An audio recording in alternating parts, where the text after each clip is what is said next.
Neza cherche une solution, la trouve avec Eloriné à la ligne bleue. Eloriné, Oh la là passe là au là deuxième là là poteau. là là. Oh, le palais finalement qui vient franchir la ligne. Quelle passe. C'est la première fois dans cette série que Rouen mène au score. Ils ont poussé depuis le début de ce match et les voilà récompensés 1-0. Magnifique but. Quelques secondes après l'ouverture du score des Dragons de Rouen, la réaction des Brûleurs de Loup. Ouais.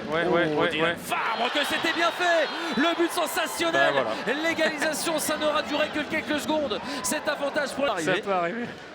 On a vu Olivier Damalka cette saison marquer un but. Et Brent Tobin qui est en pleine forme dans ses finales de Sinner Classic Magnus. Le lancer qui vient nettoyer la toile d'araignée de Matija Pintaric et les Brûleurs de Loup qui prennent l'avantage pour la première fois du match. 2-1. Boivin, la passe en bas pour Mallet. Ils sont bien installés là, les Dragons de Rouen. Le tir sur réception.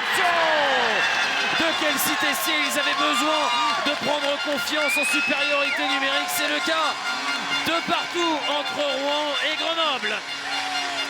Magnifique passe de Très bien fait sur le côté gauche de la part de Maxime Grenoble Lamarche. repart à l'assaut tout de suite. Hein. Ouais, 4 contre 2, la passe derrière avec Dylan Fabre. Cette fois-ci, il est parvenu à tromper Matija Pintaric. Mais quel match entre les Dragons de Rouen et les Brûleurs de Loup de Grenoble. Et c'est un doublé pour l'électrisant Dylan Fabre. Magnifique tir, impossible pour Matija Pintaric. Hussenus, la passe à la bleue est bonne pour François Beauchemin. C'est parti très vite.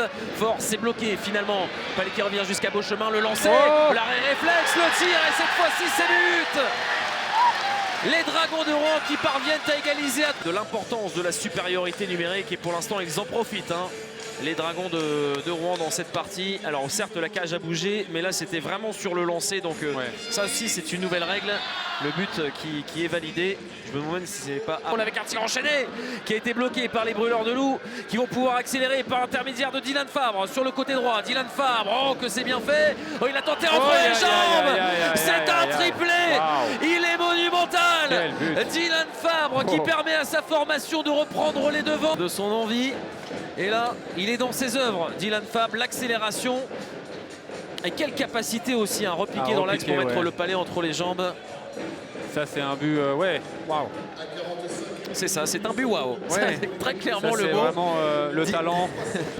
Autre chose. Oui. Oh, attention à ce palais qui est récupéré. Et ils en profitent parfaitement. Les Dragons de Rouen, toute la joie de Kylian Le Bordon. Ce match n'est pas terminé. 4 partout à 12 minutes de la fin du 3e tiers. Il y a Rouen qui bénéficie d'un coup de pouce là. Et il en a parfaitement. Énorme de ces deux gardiens dans cette prolongation. D'un côté Pintaric et de l'autre Stepanek. Quel Citessier.